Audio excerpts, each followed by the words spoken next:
Kim. Si Kimi. Pwede naman si Kimi. Si Kim na lang kasi masaya naman siyang masaya.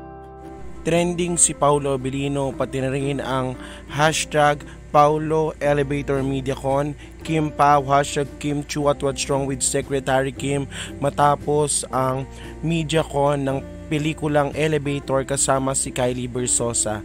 Yes, happy po ang fans naman ng Kim Pao dahil sinasabing MediaCon ay pinakilig na naman ito ang mga tagahanga nang tanungin si Paolo Abilino kung sino ba ang gusto nyong makasama kung sakalit ma-stuck siya sa elevator.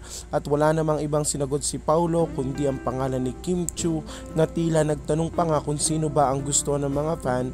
At syempre, nakilig na naman ang mga tagahanga dahil kahit hindi kasama si Kim ay si Kim pa rin ang isinagot ni Paolo.